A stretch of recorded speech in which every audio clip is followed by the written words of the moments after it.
Once again, welcome David. We're delighted to have you back and to continue the exploration. Okay, yeah, it's great to be back.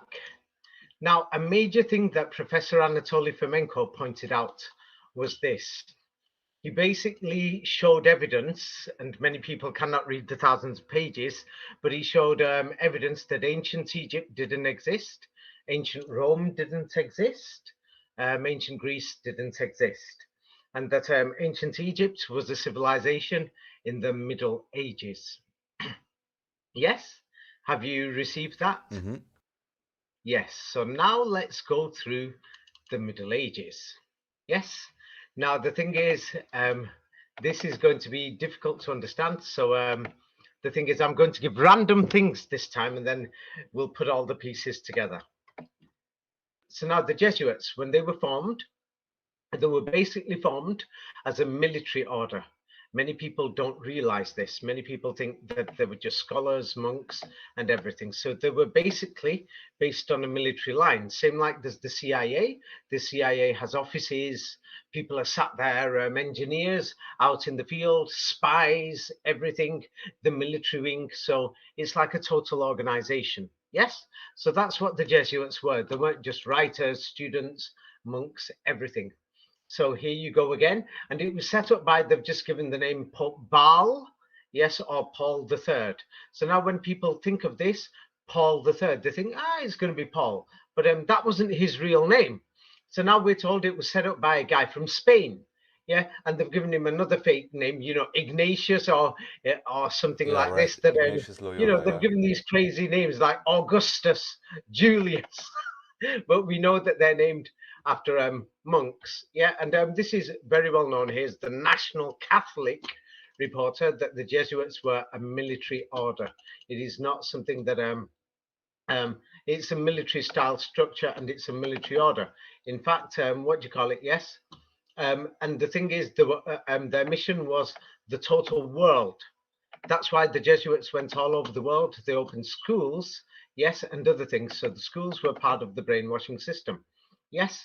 And the thing is, what many investigators have come to this conclusion, yes, to define the current world system, yes, that the Jesuits are just below the Vatican. They're the architects. Then there is the Masons and other groups. They're the builders and other things that carry things out at a national level. And then there's the illumined ones who are the elites. Yes, that's how many people will define what's going on. But now an important thing that many people don't realize, and the thing is, we will not understand what happened to the world because they went all over the world. The British Empire, the French Empire, the Dutch Empire, the Spanish were in America. The French, nobody seems to realize, ruled half of North America, Louisiana Purchase, and all these other things in Canada. So we can't ignore this. Yes, and the Jesuits set up in Paris. Yes. So now the thing is, we've got to really understand who these people are. Yes. And the thing is, they were set up, their mission was the Muslims.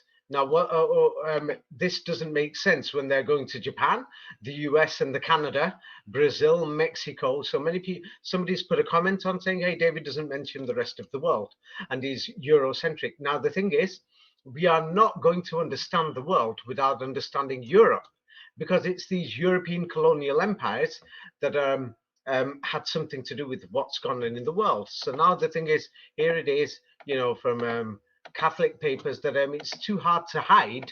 But the thing is, their mission was to the Muslim world. Now, it doesn't make sense if the Jesuits are in the United States and Canada, because we haven't heard of Muslims there, or in Japan, yes, or in South Korea, or in northern China. It just doesn't make sense, the official history we're told.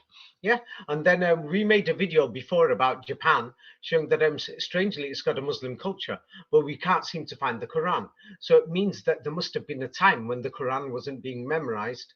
And why did it start being memorized? Like in the last video, we pointed out the total invention of a language called Classical Arabic for the people who are known as the Arabs today. Yes. Yeah. Yeah. So now let's have a look at this. Yes. So the Jesuit order, Yes, specifically set up, yeah, History Channel, and they made plans, everything. Yeah, of course they're going to turn around and give a nice history, poverty, chastity, all these things. But the basic thing was conversion of Muslims. Now the thing is, many people that they set up in Paris, and then when we look at Paris, we basically find that Paris has been totally wiped out in the 17th century, 18th century, and there's millions and the Jesuits, the cross, the Vatican. Then we've got something that we can't find the 19th century. So this must be in the 18th century or something to do with that. And we find the Franco-Prussian War. They call it the Franco-Prussian War. It means a war between the German people or the barbarians and France. And this is what we see is the result of Paris. Yeah, for example, it's basically blown up. Yeah, and no inhabitants. The people have gone or they've disappeared, and we've just got millions of skulls and bones that don't look that old. Yeah, so it's basically trashed. The entire city has been trashed. Like the thing is, there's some total war going on, and it's not just yeah. And then the thing is, they have of course photoshopped, modified pictures. Here is near what do you call it, L'Arc de Triomphe and everything. We can basically see it's a total joke. Yeah, let's have a look at other districts. People can pause, go back and have a look. And what we can see is that something serious happened, and the type of weapons that they present to us for that time doesn't make sense. Everybody's pointed this out, but nobody is going to seriously think, what the hell are these people there called the Jesuits? They formed in Paris, yeah, in the 16th century. And then there's a 100-year error that Flamenco points out, yeah, in his calendar. So this could be the 17th century. And then there's another 100 years that I found something that doesn't make sense. Of course, I don't know everything. So I hope people can figure this out and maybe somebody can fill me in on this. But what we're looking at is when we're saying that the reconstructions, the wooden planks, everything, France seems to look like it's dead. When we're looking at pictures of all over the place. Oh, this isn't Paris. I think this is Bordeaux or Toulouse. I've forgotten. So this is in the south of France. It's not just Paris. These pictures that look a bit more colored here are Bordeaux and Toulouse. So we can see something is going on in Europe. And then they're telling us it looks like a repeat in history of what they showed in the Middle Ages. Yeah, that the thing is the wiping out the Cathars and everything else, the Knights Templar. But it might be not a repeat in history, but the same events, and they've just fabricated it. And again, here we go again. Here's Paris, a clearer picture. And I've forgotten which city this is. Yeah, let me just send you this. Here is one that's not clear, but basically France has been trashed. It's Strasbourg. Yes. And the thing is, we can basically, so it's not Bordeaux or Toulouse. I think the other one's Bordeaux, Toulouse.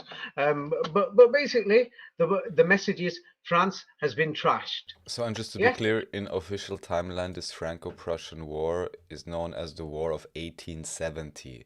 So this would Yeah. have to And be the thing is, some to time be ago. honest, we don't know when it happened. We don't even know the dates of these pictures. Like the two men in the photograph of Strasbourg, it looks like they've been photoshopped and added on. Yeah. And the thing is, let me just send you, because there's too much information. That's why I'm talking fast. You'd have noticed, because I'm trying to get the message through. Mm-hmm. Yeah. Because here's the Jesuits they've set up in Paris. Now, the thing is, and their mission is, yes, to convert Muslims. Yes, and the thing is, Paris has just been trashed. What the hell's going on here? And we've just got dead people everywhere, skulls and bones, and they've just put crosses around them in decorations. And simultaneously, we can't verify the dates, but in the United States, in the other side of the world, we've got this civil war going on. Yes, and the thing is, the United States is basically getting trashed. Yes, here's the Civil War that when you have a look, there's many places, it's like something serious is going on, and it looks like World War II. Yes, that even the type of weapons and the sky has been modified. If anyone enlarges these pictures, you'll notice that the buildings are cut out on the edges. The sky has been cut out in almost all these pictures. Now, around that same time, we're seeing these strange fires throughout the 19th century. Yes, throughout the world. Yes, and even cities like Beijing are blown up and everything. So it just doesn't make sense. Here is the fire in which city? Boston fire, 1872. Yes, just mysteriously after this Civil War. Yes. So the thing is, it just doesn't make sense. Yes, and here it is. There's many people. They go through it in case it's not clear. They think I'm just trying to exaggerate. The Jesuits were a military order. Yes, anybody who examines them, and their name was Regimini Militantes Ecclesiae. Yes, The yeah, they are spiritual the military, military regiment. Yeah. Hmm. yeah, of the church, of the ecclesiasticus, of the priests. Yes, it is a military order. Yes, and the thing is, what do you call it? This is very important information. The House of Farnese established the Jesuits. Who is the House of Farnese? Now, everybody knows, anybody who knows Italian, yeah, you say Farnece or Farnici or Farnese. Yes, the E's is just added on. Yes, like Spanish. So it's the House of Faran. Yes, it's actually the family known as Faran. This is very, very important. Now, I'm going to be a bit more clear about this because I got this ready today because there's many people who will not want to see this. Oh, what is this? Ah, oh, no, no, that is the wrong page. Yeah, ignore this. I'll quickly remove this. Yeah, the thing is, so now the House of Farnese and the Jesuits, one of their major headquarters is this building that's just outside Rome, and it's the Pentagon. Yes, this is the Pentagon, and it is the House of Farron. Yeah, I'm not going to call them Farnese or Farnici. That's a modern name. Yes, like the thing is, so let's just name them by their real name instead of adding on, like when somebody says Julie us or Augustus or Farnus. Yes, so their name is Faran. Yes, Faran. So now this is very important. Yeah, once yeah. So in case it's not clear, so now this family known as the House of Faran, yes, they've just established a military order. Yes, what do you call it? Yes, known as the Jesuits. Yes, and what do you call it? Yes, just once again, yeah, in case people are not clear about that this is the Pentagon of this Faran, Farnese, and yes, it's a fortress. It's a basic fortress, same like the Pentagon in Washington, D.C. Now, they're going to say it was constructed in the 16th century. We don't know. But to me, it looks like it's about 16th century. It actually looks like 16th century because when you examine many of the things. Now, I'm going to show you that the family is actually called Faran. They're not called Farnese or Farnici because in Italian family names, yes, when the dictionaries were updated, they just added on Farnesi, Farnici, Farneri, Farnani, Farnano, Farnieri, Farnucci. Can you see it? Have you received it? Hmm. Yeah, I've sent you the suffixes in Italian family names. So this is the family of what do you call it, Faron. Yes, and here in everybody knows this. There's Italians going on blogs putting it. You can see it in Quora everywhere else. So now the thing is, who was this family of Faran? Now this family of Faran, they were not an ordinary family. Yes, they were a family of military commanders. Yes, that the that they got famous in Venice and Firenze. Now, what is important, what many people don't know, is that we use the word Florence. Yes, we use the word Florence. Yes, yes, you know Yes, Florence. yes, yes. Yeah, but it's actually not Florence. And if you're in Italy, then you're actually going to pronounce its real name, and its real name is Firenze. Firenze. Yeah. Firenze. And then you've got Firenze and Venice. Yes. So Firenze, yes, is this city where they became a super family. Yes, Firenze, and it's mysteriously, check this out, the same name as Faran, Faranze. You notice this. So they're Hmm. lying about the history of what we call Florence or Firenze. It's got the same name, yes, Feren and Firenze and Ference or Ferenici or Faranici or Faranici, however you want to pronounce it. And everyone knows Italian words, you pronounce them with different vowels as you wish. Yes. Everybody knows what the Italians are like. So now the modern fortress that we've got, yes, the global military fortress, the most powerful one is this in Washington, D.C., known as the Pentagon. So now the Jesuits are formed, yes, in the 16th century, could be 17th, because they've been playing around with the dates. And in them days, it's convert or die. They were burning people alive, yes. And so now let's check it out. Who is this Pharaoh family? Yes, and the thing is, people will have to read my books, or they're not going to understand this to show that they fabricated the history. They say this family no longer exists, that it's totally died out. But here is a member of the Pharaoh family, the Duke of Castro, the Duke of Parma, the Duke of Piacenza. Yes, and the first thing you'll notice immediately when you look for him, he's born on the 19th of November. He dies on the 9th of 10th or September the 11th, basically. Yes, in many documents it says he died on September the 11th. So now the strange thing is he's born on the 19th and he dies on September the 11th.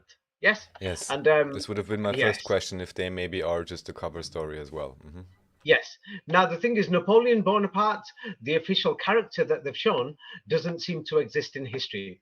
Yes. But the thing is, yes, whoever wrote the history of Napoleon Bonaparte based it on another character or several other characters that many French experts have said it's based on many other characters. It's too long to go through Napoleon here. He didn't exist, but he even clarified it is a military organization, not a religious order.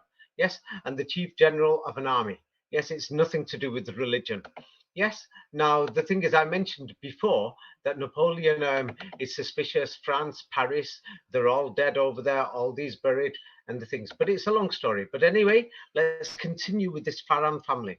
And then what will we get to? So now let's have a look at this. They turn around and say that the Jesuits were expelled or became illegal and things like this. The dates don't make sense. Ignore the dates because they've played around with the dates. Yes, but they were. But the thing is, they weren't getting expelled. They were getting killed. Like it's sod off, get out of here. Yeah, if they were found and they like basically had to run. They were like spies. They were military commanders. Everything. So they were getting thrown out from anywhere, wherever they went. So now this is mysteriously in the 18th century. Yes. So the thing is, the dates. The thing is, the way that they're portraying history doesn't match. So now the thing is, we are told that the Pope set up the Jesuits in the 16th century. Another history that doesn't match, yes, is that in the 16th century, the population of Rome was about 20,000, but in them days, people did farming. We're talking, many farms and everything. So in the walled city, it will look like what, in my book, Jerusalem doesn't exist. Jerusalem is in Europe. Sorry, it does exist, but it's in Europe. It shows that the main city of Rome only had about 10,000 people, and they will try and say, but 1,000 years before here, yeah, it was a city with millions of people. Yes, we've got no proof of this. It's just what they say. Yeah. So other researchers turn around and say if you include other further suburbs, yes, it could have been up to 25,000 Rome. But the thing is, inside the walled city or whatever, it was about 10,000 people. Yes, and in case somebody says, I'm just saying it's not me. The thing is, the facts, they can't make their mind up. All these data are just estimates. Estimates, 10,000, 15,000. They're trying to push it up to 25,000, but they know no one's going to believe it because it just doesn't match. So now the thing is, the Pope mysteriously turns up in Rome and they become powerful with the Jesuits in France. And what we find in Rome? We find these, what do you call it, all these strange things, the Capuchin crypts and all these other skulls and bones everywhere throughout Italy, in fact, yes? And check this out. Now, this is very important, or otherwise people won't realize what is going on. Yes? So the thing is now, this Pharaoh family, yes, they're building mysteriously after this war in France, yes, in the 1870s, yes, mysteriously becomes the French embassy and it becomes the French school and their institute and library for the French. Now I'm going to show you what's going on. Faranis, Faranish, Faranici, French. This family took over the land that was known as Gaul and it became France. Yes, let me just show you. Yes, Gaul was the old name of France, and it mysteriously became France. But nobody is checking these things. The Jesuits set up. There were just a few people that were set up as spies. They were hiding. Yes. So the thing is, now that they've taken over France, it mysteriously, yeah, it's got the same name as the masters, Paranich. You see? So the thing is, now if anybody tries to look for the origin of the name France, you're not going to find it. It doesn't exist. You can't find this history. Yeah, it says it maybe it came from there, or maybe it's a variant of this, or maybe it came from here. Oh, come on. Yeah. So they're putting ideas in your head that they can turn and say, maybe it came from, the Spanish Inquisition. Maybe it came from, the Middle Ages. Maybe it came from the Frank barbarians. The full name Frank comes from the Franca. Yeah, it's just a scam. Yes, it's got something to do with this Fran family. So now the thing is, what many people don't realize is that if you check the Middle Ages, yes, just before the Jesuits were set up, yeah, the two biggest religious orders of the Catholic Church, yeah, is the Jesuits, and the other one is called the Franciscans. Oh, Excuse uh-huh. me, Uh-huh. Uh-huh. Ferran again. Uh-huh. Yes, and their brotherhood, they're the brothers of the Fra. Who is this Fra Fran? Are you beginning to see what I'm getting at? Yes. So now the thing is, let's go through a bit more of the family. Yes, and the thing is, yeah, the thing is, here you'll find their monuments throughout the world, and they've got these strange names.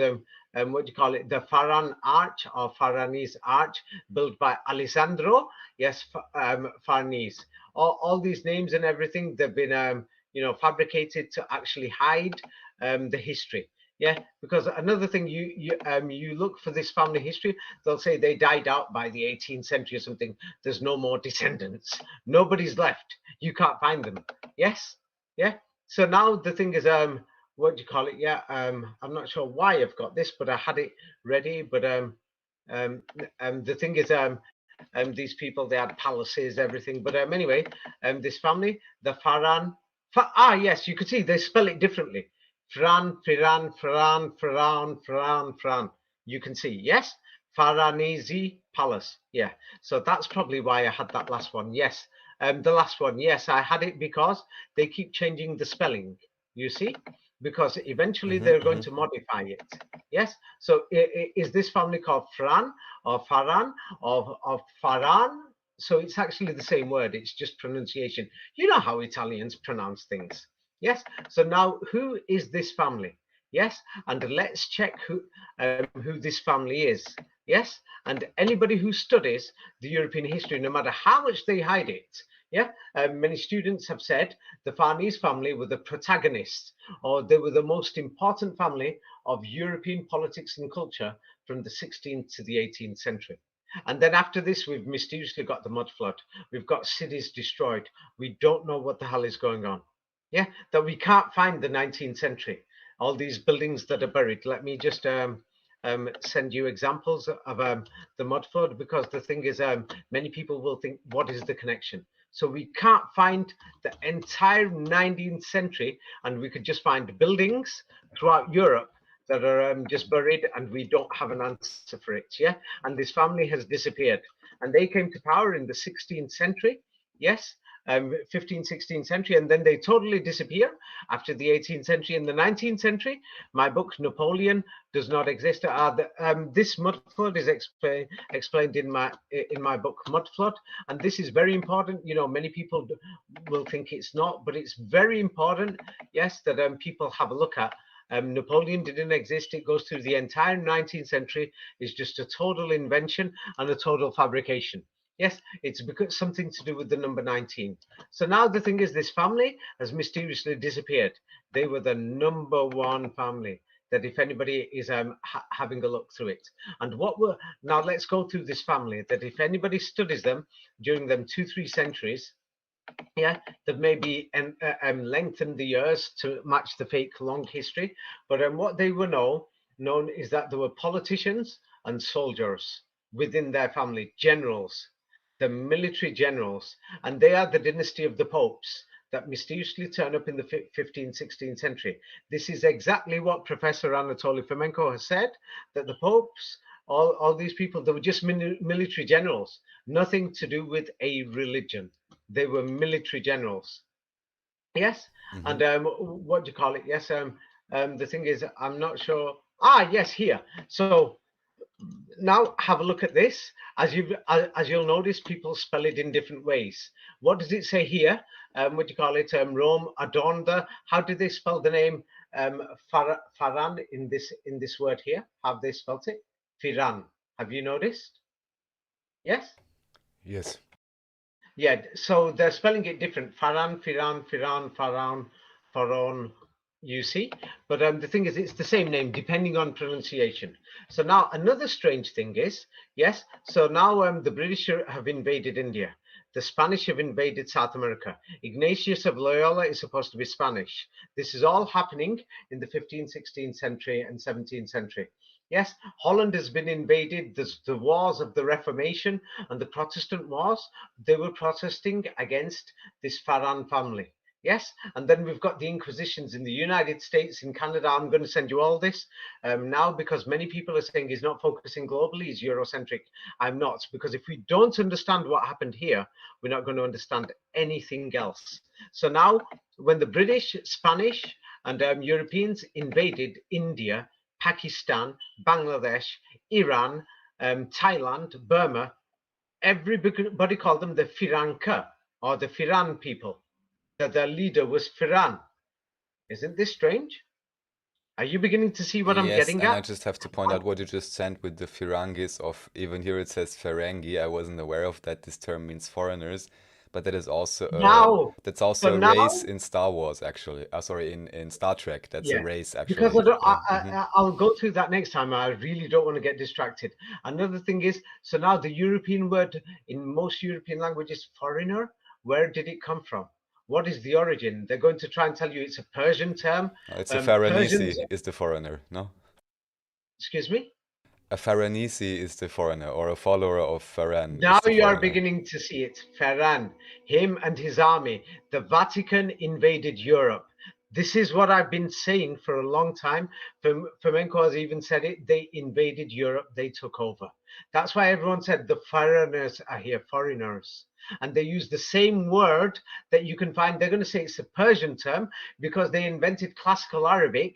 Yes, so that people don't realize that it's also in the original Arabic. I'm going to call it the original Arabic, the Quranic Arabic, because and soon you're going to see what I'm going to get at. Yes, is because last time we mentioned what happened in the Middle East. So now the thing is, let's just have a look at English is a Germanic language, and this is what they're going to tell you is the origin of this word. Yes, that they're going to say ferein, ferein or foreign or foreign. Yes, of Latin, foranus, or Yeah, these are from outside Latin. Yeah, people. it's a good Yeah, they're outside explanation. people. They don't belong here. So now who are the Jesuits? They're all the army of Faranis. You see? And Faranis was the Pope. This family was the Pope family. Yes. Now, the thing is, if anybody looks for this family, you're not going to find them. They were the popes of the 15th century, and the major players. You can go through it. And the Farley's bloodline, they married into the so-called Inquisition people, and the Knights of Malta and everything else, and the Bourbon, all these lines, and they've disappeared, and people say they don't exist. Many people have tried to find them, but they can't find it. And many people say that this is one of the what do you call it? Yes, what people would classify as the ruling family bloodlines, the 12 or 13 ruling families. Yes, probably the leader family. Many people have turned around and said this, but they can't figure it out. The reason why they can't figure it out is in Europe, they deleted the history. Yes, and they've modified it. So here you can see many people have written books about this, but they can't get to the bottom of it because they say this family has disappeared. So now let's go to who was working for this family. All these classical artists, Renaissance artists, such as Michelangelo. Yes, this is very important. Michelangelo, he was, he was involved in many things with their properties. Now, Michelangelo did the famous statue. yes, of the horns on Moses's head, yes, Mm. and the thing is, he did that statue, and he is working for who? The same family that is called the Pharaoh. They're working for this family, Faran, and now, so the thing is, and the thing is, many people are saying that, what do you call it? The thing is, the Bible said that Moses came with horns, but it's clear that this family, this Vatican family, they inserted this meaning, and then their artists drew the horns. So now let's have a look at this. Is where Arabic comes into it, and the Quran, because the Quran says something strange. Yeah, it turned around and says that the name of the man who actually opposed Pharaoh, his actual name or title, something like this, was actually Pharaon or Pharaon or Firaun. Can you see it? There's different Mm-hmm. spellings, different pronunciation. Pharaon, Pharaon, Pharaon, same name. It's the same name, and this is where we get the name title Pharaoh. You see, Pharaoh. Mm-hmm. Mm-hmm. Are you beginning to see? Yeah. So now another strange thing the Quran says, but now there's many people who are trying to hide this. Yes, they turn around and say, what do you call it? Pharaoh's body was saved. Yes, but many European scholars have turned around and said the Quran actually says when Pharaoh drowned, after drowning had overtaken him, after he drowned, he turned around and said, "I believe in God." Yes, the God of the children of Israel, or something like this, Mm-hmm. or the God of Moses.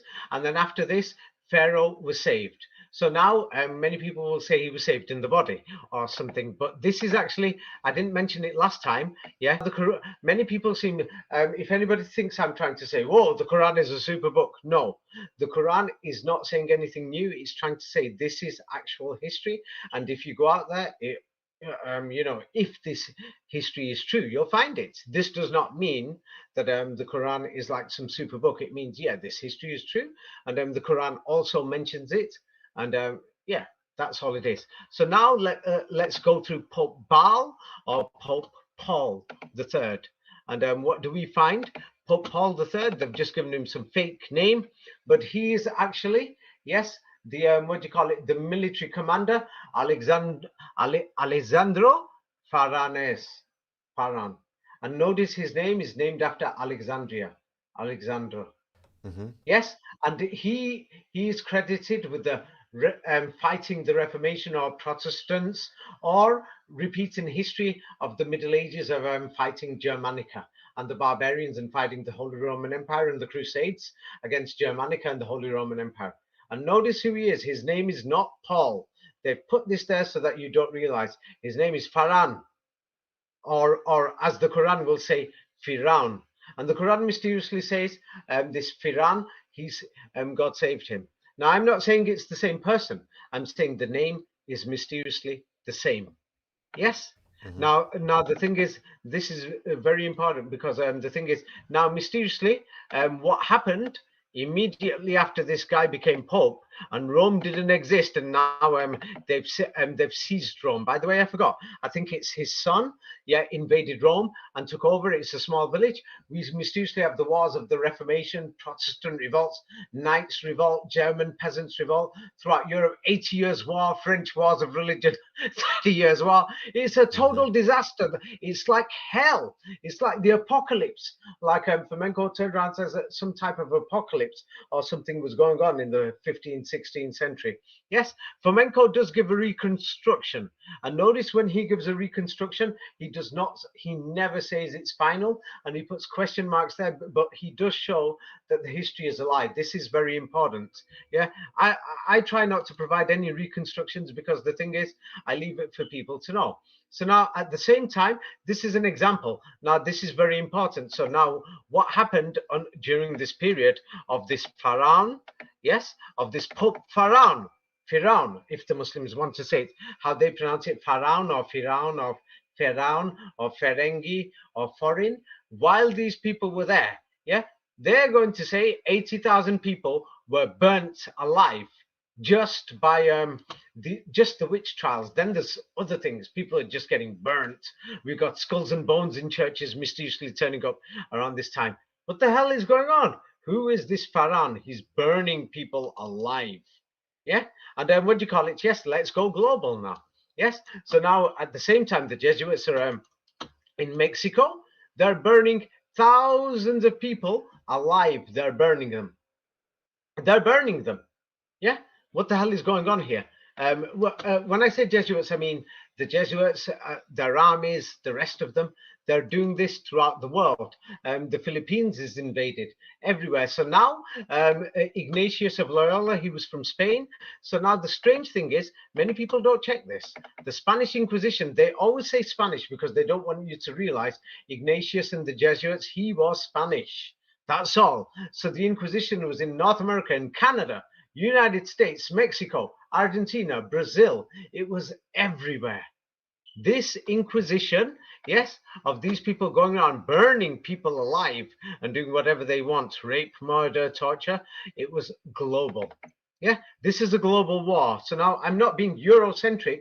We are not going to understand the history of the world until we can figure out what happened in Europe. Yes, yeah. So now, mysteriously around this time, we have something that's going on: the drinking of blood. Now, this is people will have to read my book, Skull and Bones, to totally understand this. Because another thing is, many of these manuals from the Renaissance and other books of descriptions of what's going on. They turn around and say, hey, that they used to burn people, and then these people, you know, the rich, the wealthy, and whoever was there. My book, Skulls and Bones, shows it that they pierced these people on the side of their body while they're being burnt alive, and the blood poured out, and they used to collect it and just drink it. Yeah, and then the body was cooked, and then God knows they ate the bodies and things like this. It was called food, but they're going to say this was called medical cannibalism. It's a scam. It's Hmm. food. They were eating people as well. Yeah. So the thing is, this is, many people have written entire research books on this. Yeah. I'm not sure if this is a good book or not, but there's many books. You'll find them. Yeah. You'll find them everywhere. The history of what do you call it, dead bodies, but these are not dead bodies. Starting from this, when this Pharaoh came to power and his family, that they were what do you call it, cooking these dead bodies. Are they burning them alive, or actually are they cooking them? Yes, they're taking out the blood while these people are burning, and when the body is cooked, they're eating them. The skulls and the bones, they collected them, and they decorated the churches with them. Yes. So the thing is, even today, yeah, yeah, even the popes, like they've tried to hide it. The popes, the elite, everyone were drinking blood. But today they're saying there's millions of people who are trying to do blood infusions or whatever. God knows.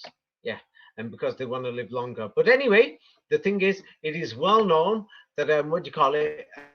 From the Catholic order and from other orders, yeah, related to the Catholics, Protestant orders, whoever that was connected to the Vatican, drinking blood became an act of priests and leaders. Yeah, and then the thing is, they hid it and they just said, "Oh, we're doing the consecration or whatever." Yeah, this is the body and the blood of Christ. Like, let me show you. Instead, to hide it, and because many people haven't forgotten, because people remember, so they've just said, "No, we're just remembering it's the Holy Communion, it's the blood of Christ." No, the reality is they were Hmm. burning people alive.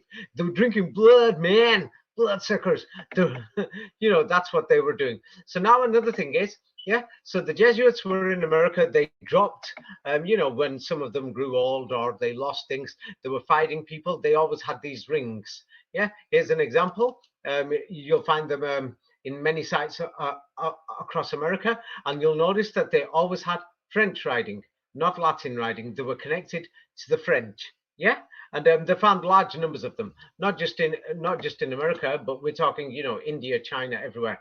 Now, notice the marking on that ring. Now, if anybody goes through that ring, you'll notice that it clearly is Latin numerals 911. Now, the thing is, they're going to turn around and say it's the Ava and the Maria. It's a letter M and an A. Yes, it's both at the same time, as well as the numbers 911. Yes, and now if anybody wants to understand Masonry, that they're below the Jesuits. Yes, now the thing is, here is Masonry, and that same 9 and 11. Wait, let me just send it you again. Yeah, and the thing is, it's because they've got the same masters. Of course, they do. It's like there's the CIA, there's the FBI, then you've got the police, then you've got the local sheriff. Different things. So the thing is, they've got levels in their organizations. They pretend they're different and they're independent from each other, but they're not. Yes. Are you Right. beginning to see what happened in Europe now? Or what happened Yes. globally for that matter, because it even said even in Oceania they had the Spanish Inquisition, including Australia. So that's Yes. the entire Yes. known surface world. Yes. So now the thing is, mysteriously in the 1860s and 70s, we can't find the full history, but some Freemason sets up the Alliance Ecology Israelite at the same time that that we've just discovered the skulls and bones. The whole place is a joke. Now, what many people don't know, I'll give you an example. You could be somebody who's in the CIA, a police officer. So then you've joined the CIA. So that means you're an ex-police officer. Yes. Then you've left the CIA, you've grown older, you want to settle down, but you can't join the police force, you're not young enough. So then you just join the FBI, sit in their offices, ex-CIA. So now the thing is, we can't find the exact history because they've modified it. Yes, in the 18th century, some guy comes along, he's called Adam Weishaupt. And the thing is, he was a Jesuit professor. He was a Jesuit Hmm. professor, and he sets up an organization called the Illuminati. Yes, or the knowledgeable people. Yes. So the thing is, once many people don't realize this, a Jesuit professor trained by the Jesuits, like if you're trained by the CIA, you're trained by the CIA. And I think All this you'll is find even is official that Adam Weishaupt was using many of the ideas from the Jesuits for the Illuminati, if they actually exist in the way described. the way people talk. I'm going to tell you now, like how you've just said it. Everyone's going to think he's using ideas. No, it's like if you're in the FBI and you're using their ideas in the CIA. No, no, it's just a job. People don't get it. These people had jobs. It's a job. They were doing something. Yes. And because he was a Jesuit, once again, let's go through the Jesuit constitution. Their job is to eliminate Islam and Muslims. This is Hmm. their goal.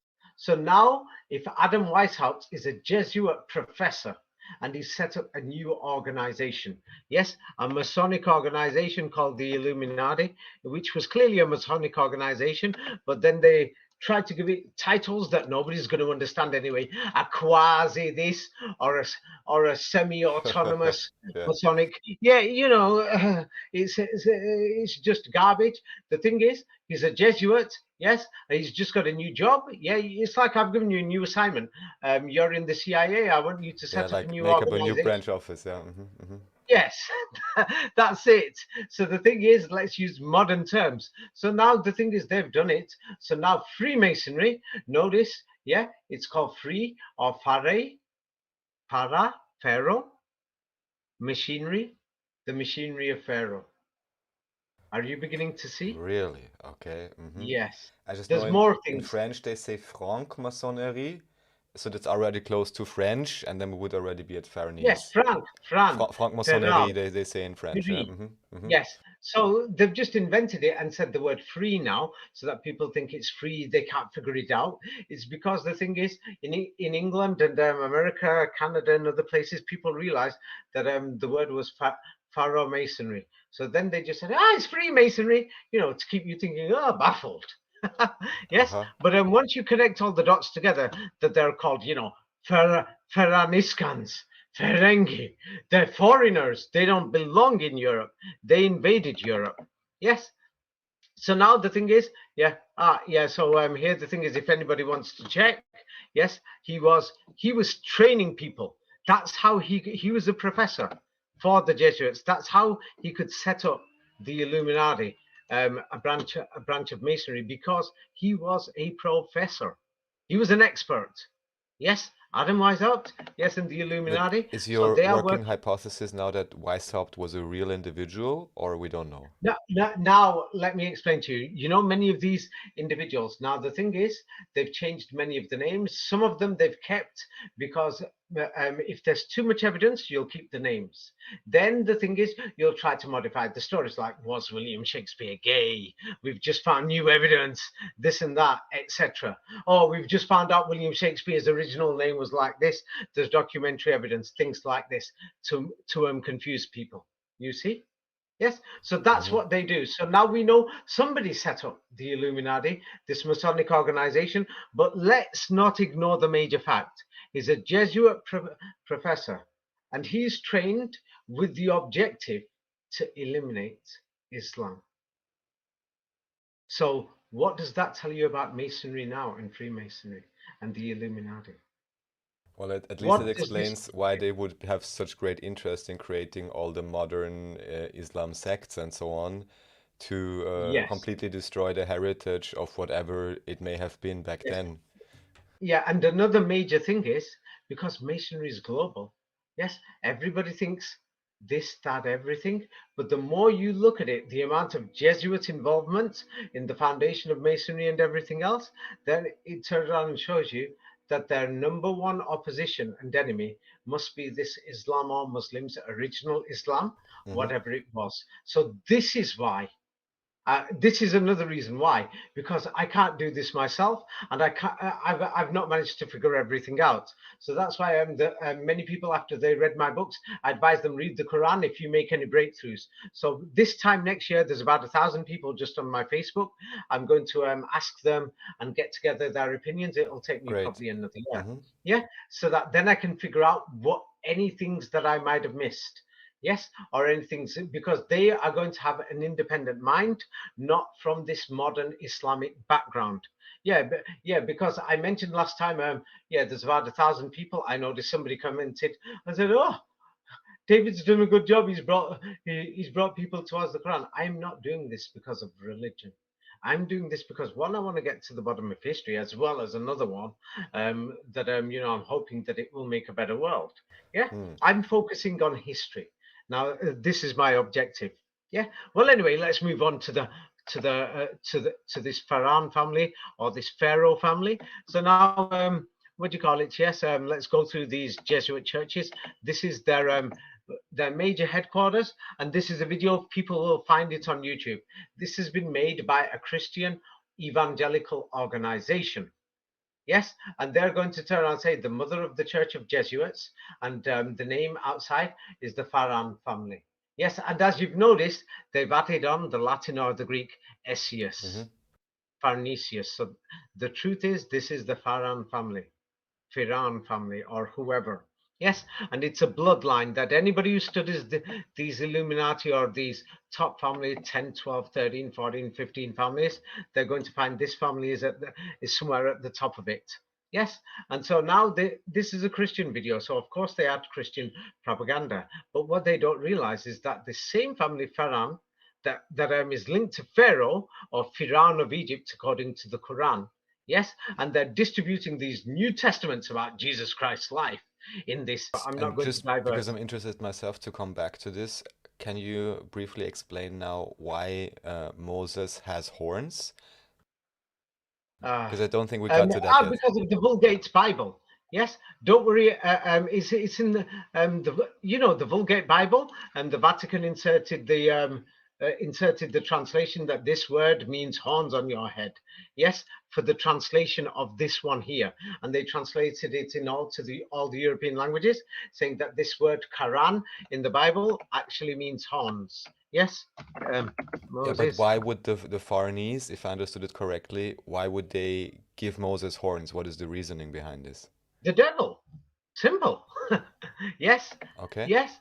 You see, that's one, the devil. And another thing is to connect Moses with the Vikings and all these barbarians having all these horns on their head. But The what was Germanic so but what was the Farnese issue with Moses?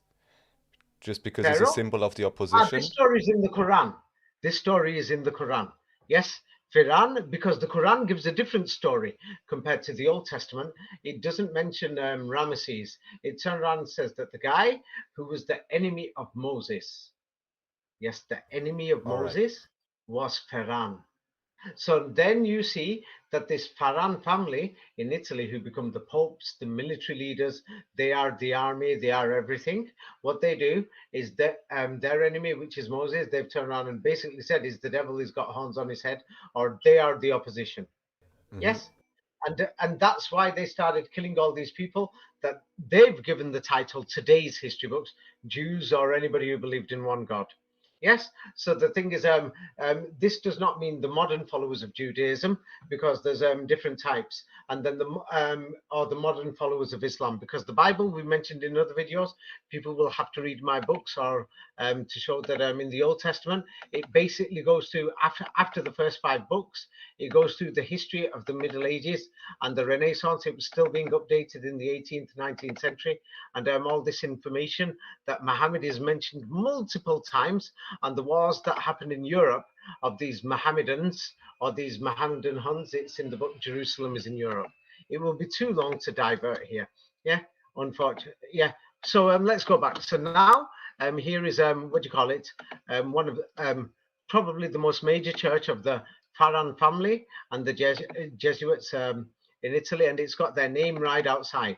So now this is a Christian video. Notice it's an evangelical one. This is very important. Yeah, because many people are, because many Christians turn around and say, ah, these are the black popes, they're the devils, they're the bad ones. But we should follow this Greek coin New Testament official gospel, Matthew, Mark, Luke, and John. But what they don't realize is that that came from Egypt too. Yes, and Uh-huh. his name is Alessandro Faran, named after Alexandria, named after the city as well. Yeah. So now here once again, I'm not sure why I prepared this, but what's it for? Ah, yes, the Jesuit order was created to counterattack the Protestant. So now, according to these Christian evangelicals and Christianity, yes, Protestants, they're going to say it was created to fight the Protestants. There is no existence of these Protestants in Europe or Germany or anywhere. They Mm-hmm. destroyed them, they wiped them out, they burnt them, they burnt all their books, Inquisitions and other things. Yeah, and today history books have said that they were Protestant Christians. There was a protest there. So now, as we go inside um, this main Jesuit church in Italy, you will notice that there is the symbol here, yes, of the triangle with the one eye. Yes, Mm-hmm. their main church, the Vatican Church, one of their major churches, some people will say it's number 2 or 3, you'll find that there's the pyramid with the eye. And then you will notice that there's a big mega statue in this building of the Virgin Mary. Yes, and the way it's decorated. Now, people are not going. Now, the thing is, the Quran also makes another serious claim. It actually claims, it says this, it makes a claim, and historians have lied and said, oh, it was probably a bunch of farmers or Bedouins in the Arabian desert. The Quran says that the Trinity, yes, at the time the Quran came, it says the official Trinity was the Father, Mother, and the Son. Yes, and this is explained in my book Matrix Codes, and this is why we will see, yes, in many of these Renaissance books from the Vatican, yes, that they match Horus and the Egyptian Trinity, or Horus or Chorist, yes, or yes, and the original Trinity was actually Father, Mother, and Son, and they must have changed it sometime in the 18th, 19th century and updated it. Well, anyway, this video, this is the same video, evangelical Christian video, and then they point out as well, it forms the number 911. So they're showing all these things, and people are going to think, wow, this is something. But then their final message on the closing moments is going to say, hey, stay away from these 911, and the true gospel is in this New Testament, Matthew, Mark, Luke, and John, the same Koine Greek Gospels, Mm-hmm. which are not Greek at all, but they're Egyptians, the same one that Pharaoh and the boys, the same people that they're saying, hey, beware of these people, but they gave us these books. Accept their books Right. So much as the for true gospel. obfuscation and controlled opposition, having a honeypot for each group, prepared. Yes, that is evangelical Christianity, and that is Protestantism. They've invented it. So now let's go a bit further now. So the thing is, they've buried Paris. They've taken over France. They've even named it after this family, Ferranish, Ferrancha, Spanish. Yes. So now the thing is, you'll soon start to understand these meanings of who was fighting Christ. The Pharisees. The Pharisees, yes, was acting like Pharaoh. And then if we remove the Greek C's, Pharaoh, Firaun. So the Quran says Firaun survived. This is very important. Pharaoh Hmm. survived. Yes, that he drowned first. Not like many Muslims, they try to justify it and then it becomes a contradiction. In one place it says he drowned, and then they say, no, no, no, God, he was going to drown, but then we saved him. No, it clearly says he drowned, and then he basically said, I testify and accept this God. I testify that there is no God or something except this or something. Yes, like the Muslim Declaration of Faith, which many modern Muslims, known as Quranists, saying, you don't need to say it, but there is a clear example here of Pharaoh declaring it. Yeah, and this is where the name Pharisees came from. So it looks like it's the same group. And It's just the same briefly, group. is there a relevance to this idea that suddenly he's accepting one God or something? Doesn't that seem antithetical to what Ah, this ah, family or this idea stands for? what, How does this make that, sense? that is what many of these um, modern Muslims are saying as well. Yes, but the thing is, if you actually read the story, yes, it turns around and says, yeah, the guy's drowning. He's about to die. He's on his way out. Yeah. So then he turns around and says, oh, God save me. I'm sorry. I'm sorry for everything. All Yes. right. Yes. So that is how the Quran portrays the story, that he drowned. Yes, on his last seconds, last breaths. Yeah. He So it's not killed Pharaoh. necessarily a true declaration of conviction, but more like an act of desperation. But Yes, still, he was I'm not sure he what. was saved somehow. I don't know, Yeah, you the know. Quran So actually says a bit further story, saying that we brought him back as a sign or a test. Some people say it is, or something, or maybe it's the same family, or Pharaoh survived. But anyway, what do you call it? Yes. Now, if we check the Greek word, I've sent it you, Pharaoh and Pharisee, because this is interconnected. Because now, the thing is, Moses, Christ, and this Pharaoh family system and the world that we're living in today. Yes. So now the Greek word Pharisee, if you remove the Greek part, Pharis, Pharnis, French, what do you call it? Spanish, Ingilishi. Yes, you remove the East, it's just Pharaoh, Pharaoh and the boys. This is very important. Yes. So and it's not a Greek word. What it says there, read it out. Is what does it say? As if the Greek word. It's not Greek. it almost appears as if the Greek word Pharisee comes from the same Yeah. word as Pharaoh. Well, by the way, it's not Greek. It's Egyptian. The New Testament was written in Egypt in the Egyptian language, but they're lying and saying it's Greek. You see, that's when people will say Pharisee must be a different word. No. So when you remove the Greek, you realize it's Pharaoh, another Pharaoh, or something to do with Pharaoh or Pharan and this family. You see, or whoever, the Pope system, papal system, or if they're not related. Now, let me just show you a few other things, and then you'll think, oh my God, I'm beginning to see this.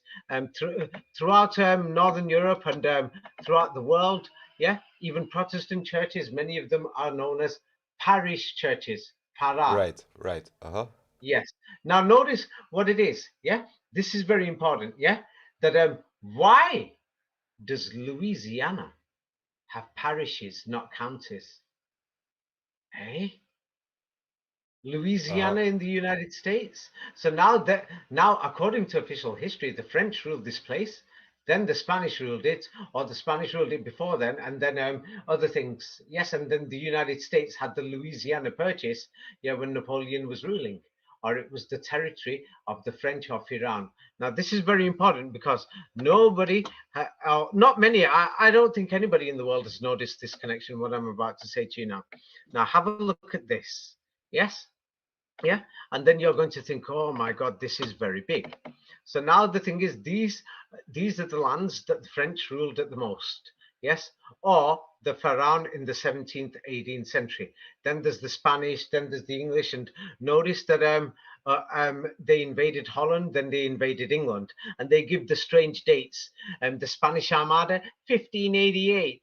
Then the Dutch invaded in what year? 1688 or something like this, or 1666, I forgot. William of Orange. Yeah, but it's the same story. First they say William the Conqueror invaded in 1066, and William of Orange, England invasion. Let me just see now. What? Yeah, they're all like strange dates that you know that it's just a scam. Oh yeah, he invaded in 1688. Yeah, and he's coming from Holland. Yeah, just after what they call the Spanish Inquisition or the Jesuit Inquisition, after they've come from France. Yes. Now the thing is that might not be 1688. If we consider the 100 or 200 years, it makes it 1788 or 1888. And then they're going to say the other one was 1066. Yeah, yeah, and the thing is, you'll notice that the story of Mary, Queen of the Scots, everything, and James the Just, the brother of Christ, and many people are saying this has got something to do with what do you call it, the story of Christ and the real original Christianity. Is because the same story has been preserved in all of the sides of the world, as far as the Philippines. Yes, as for other parts where the Scottish are going to say this is our unique history, and other people. But anyway, let's have a look now. So now the French, Pharaoh, and this Inquisition and the Jesuits, they're ruling North America. Yes. Now let's go to what do you call it? Yes, the Bourbon family, the Spanish. During the Dark Ages, the Catholic Church not only hoarded the wealth they collected from the poor, but hoarded knowledge. They kept the masses ignorant and in the dark by denying them a basic education.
only, and the actual Spanish Inquisition.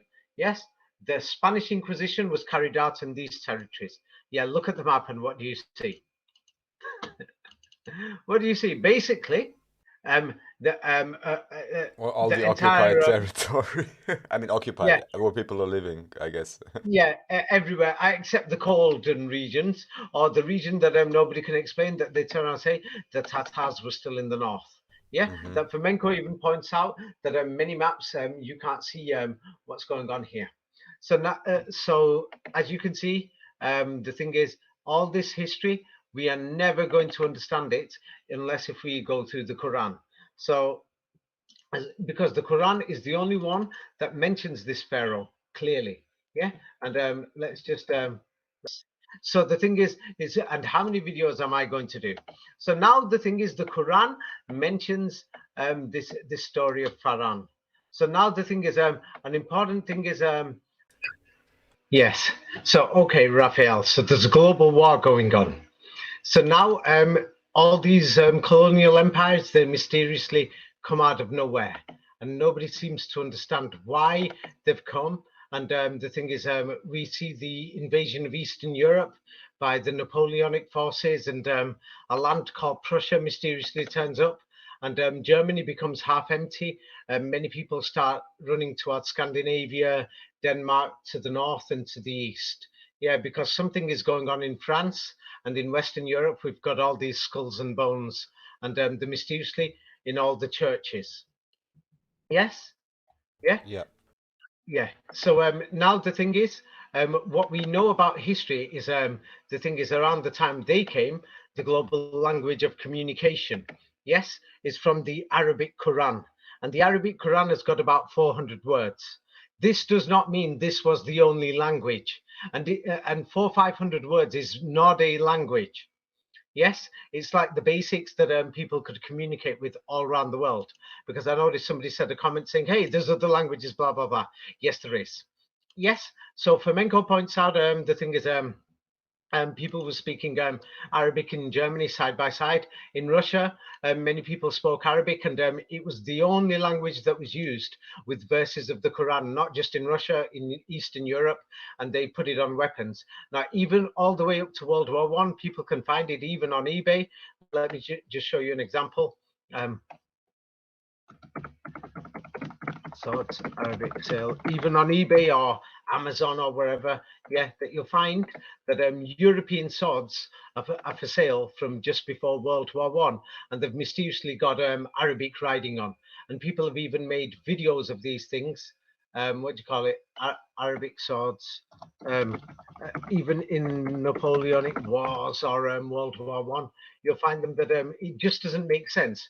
Why do they have what do you call it, Arabic writing on, and they're in Northern Europe, and they're all fighting against this France? Yes, that all we know is that for Napoleon the First and the Third, basically the entire world was fighting this Ferran or Ferranish or France. Yes, and you'll find it. People have made videos on it saying, "Hey, my grandfather left these things," and the thing is, even in America, there's a video, and the swords look just amazing. What do you call it? And nobody can figure out why there's Arabic writing on the sword. Yeah, and Hmm. the thing is, there's many of these things online. Arabic writing sword, World War One. Yeah, World War One, Franco-Prussian War, and the thing is, what do you call it? The thing is, nobody can understand. I'm trying to find it. And they're going to turn around and say they were Turkish swords, or they came from Egypt, or they came from Persia. You know, all these strange things. Flamenco even pointed out, saying, no, they were actually Germanic swords, and they've got Arabic writing on. Um, you know, words of the Quran, because something is, you know, these swords, you're going to fight. God knows if you're going to live or die. So the thing is that now the thing is, many people who study Arabic today, even though many people will try to deny it, and somebody put a comment saying, "Oh, these Arab governments, they don't teach us Arabic." Yeah, that's why many of us don't learn it. They're not teaching it properly. No, you should know it anyway if it's your native language. Yeah, many people in Vietnam don't even go to school, but they know Vietnamese. Yeah, you know what I mean? Things like this. Yeah, it's the native language. Yeah, so there's all these dialects, and people are saying Arabic's a waste of time. The standard Arabic that's based on classical Arabic. And the thing is, the language was totally, entirely invented in the 19th century. I'm just going to go through this very shortly. That historians will say it's not been spoken for 1,000 years. The same 1,000 years that doesn't make sense. Rome died in the 5th century, and then it came back in the 15th, 16th century after this Hmm. Faran family turn up. Yes, but Istanbul was mysteriously called Rome for centuries. Yeah, and the thing is, many people who study this um, what do you call it? Yes, this standard Arabic have found that it's not the native language of the native tongue of all these Arab countries. That they're speaking something else, something different. Yeah, and the thing is, how do they understand each other? This classical Arabic, which is a fake language, actually helps. Now, the thing is that if we let's go through Egypt, which has got about 100 million people in that region who follow their Koran. Yes, and the thing is, I'll make this short, but it's more easier in the last video. What you will find is that the Darul Uloom is the main to train teachers to teach Islam. It was opened 1872, just after Paris had been fallen or burnt to death, or God knows what happened. Yeah, and they've just discovered the catacombs, in the 19th century. God knows what is going on. And this Farhan family disappears, and we can't. And there's mud flood history, and all these cities look empty. And there's the American Civil War. The world is a total mess.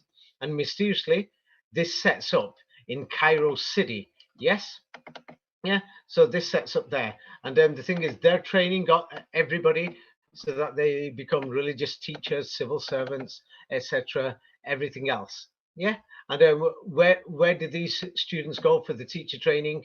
Yeah, and everything mysteriously to teach religion or Islam in Egypt. These religious schools, yeah, half of the teachers, yeah, went to France, which doesn't make sense, and the rest of them went to other places in Europe or the land of Faran.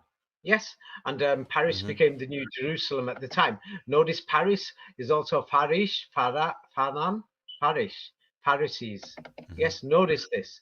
Yeah, and the thing, Just briefly to mention, in German at least, or even in Italian, PH can be substituted for F. Uh, oh, so that's a much, yeah. fact. Hmm. Yes, yeah. That's why I'll mention Farsi and Persia next time, because everybody says this Faran family is connected to Farsi and Persia or Persia. Yes, and the thing is, what do you call it? Throughout the Islamic world, the elites in Libya, Algeria, Tunisia, everywhere, they were all going to this France to study there. And I'm just going, and people will have to put this video because I've done things fast. You're going to have to pause and read through everything. I don't want anybody saying, "Hey, we don't have the evidence before us." Yes. So the thing is, all these people from the Islamic world are now going to go study in Europe, especially to the land that mysteriously changed from Gaul and it became Faran, or the land of Firan, or Faran-ish, like Spanish. And if we have a look in the 1870s, mysteriously after this destruction of whoever originally ruled Paris, yes, or the New Jerusalem, yeah, they were all European teachers. Yes, that the schools, yeah, Egypt schools, most of them were run and staffed by Europeans. Yes, and they're doing all kinds of projects, modifying the history, modifying monuments, inventing museums, putting books there, Islamic history books, what they call hadith or something, yes, and everything, totally inventing everything. It's throughout the entire Islamic world that these British and French empires are doing. Yes, and at the same time, many people don't know that the British Empire documents, most of them were done in Faran language or foreign language. That this is foreign. It didn't belong to Europe. Yes, that these people, Firan, foreign, Ferengi, and the thing is, they invented classical Arabic. Yes, because they couldn't find it. They're saying it's dead. Yes, and then the thing is, these people, they say these students that the Europeans trained. Yes, what do you call it? Yes, they put new words there so that it will be for science, for social words and everything else. You know, basically, it's a total new language they invented, and they're saying this is original classical Arabic or the global Arabic that was spoken before. Mm-hmm. But there's no evidence of this whatsoever. Yes, and all these students, yeah, and the people are these Arab nationalists. They claim they're Arab nationalists. They've all just gone to Europe. Yes, and they invented la langue moderne, the modern language of whatever. Yes, and it was like European. It was same like the Firan literature or Faran, this new France that's mysteriously just been set up. Yeah, that doesn't seem to exist before then. Yes, and they try and say it's the original language. It's not. It's been totally invented. Many people have written books, theses, everything on this. That the thing is, it's a byproduct of European colonialization of Iran. This Iran empire, yes, went global, and they were fighting. The war is still going on. Yes, and modern standard Arabic is not a spoken language. It says it here. It's nobody's mother tongue. Yes, so they invented it. They invented the dictionaries so that when you translate it to European, it will have this meaning or that meaning, etc., etc. So now the thing is, because these people were in certain places, what people don't mention is this. Yes, that what do you call it? Yes, what they're going to turn around and say. What do you call it? Yes, what many people they're going to turn around and say that in Turkey that they spoke Osmanli Turkish. Yes, the thing is, in what do you call it? Yes, in Turkey, they had a language there called Osmanli Arabic. Yes, and the thing is, you know, in modern Turkish, they spell it with the letter P. Arab is spelled with the letter P. Yes, Arabsha. Yeah. So there's books about it that go through what do you call it? Osmanli Arabic. Yes. And the thing is, the Usmani Arabic language, it preserved what do you call it? Yes, it preserved all the Arabic words of the Quran because there's only 400-500 words. Yeah, and the thing is, the Usmani, they're going to say it's Turkish. It's not Turkish. It never was Turkish. This Usmani language. Many of these people are still alive. Probably, or their parents could speak it, or grandparents. Yes, Usmani Arabic was, you know, 88 to 90%, what do you call it, Arabic or Persian. They're going to turn around and say Persian. Now the thing is, what do you call it? Yeah, Persian originally was also so now they're saying it's Persian. Yeah, mixed with Persian, but Persian had up to 80% Arabic words at the same time, and they removed the Arabic words. Persian Mm-hmm. was 80% Arabic. Yeah, people will have to study this themselves. Then they removed it. Oh, even today, yes, some people estimate what do you call it? Yeah, that the words could be up to half or even 70 or 30%. The thing is, they remove the words, but the thing is, you know, you can't stop people. The words come back. So now the thing is, when they invented the dictionaries, yeah, the thing is they couldn't occupy the mountain regions, every region, everything. They never managed to totally conquer Turkey or Persia or Afghanistan or Mm-hmm. most of the desert region. So many people preserve the meanings, and this is when the wide-scale program started of the Muslims were so worried in Europe. They're killing people, burning people, skulls and bones in churches. In my book, Skulls and Bones, you could find it. That when the French arrived in Moscow, the Firan or the army of Firan or this Faranese army, they call it Bonaparte. It wasn't Bonaparte. The people were so terrified in Eastern Europe, they left. That's why you will find what do you call it? A lot of Caucasian blood in northern Iran, Right. northern Pakistan, and the so-called Aryan invasion of India. Yes, yeah, you know about these things. Yeah. Well, I know that there is also individuals with skin color and so forth you would not expect in these places, Ah, but yes, this story yes. I'm aware of. Yeah. Mm-hmm. Yeah. So now what the thing is, what these people did, yes, is even worse. Now last time I mentioned that what they did is in Cairo. Yes, what they were doing is, I said this in other videos. What they were doing is burning Qurans throughout the Middle East, destroying the original book, same like they did in Inquisitions in Europe. Yes, and the thing is, they got rid of everything. yeah, as much as they can. Of course, there's going to be many things that survived, but they did their best. And what they did was, yeah, they put these history books there and then classical Arabic books there with the so-called Islamic history, where it turns around and says this Prophet Muhammad, he married a young girl and all these other crazy stories. Yes, pregnancy takes 4 years and other pathetic stories. They just injected these things, and here it is. This official history, you can't hide it. Yes, that the thing is, in the 1920s they brought their committee, and the thing is, their committee, the British and the French brought them. Yes, while they invented this thing, and pre-1924 Qurans were destroyed. I've sent you 2 pages.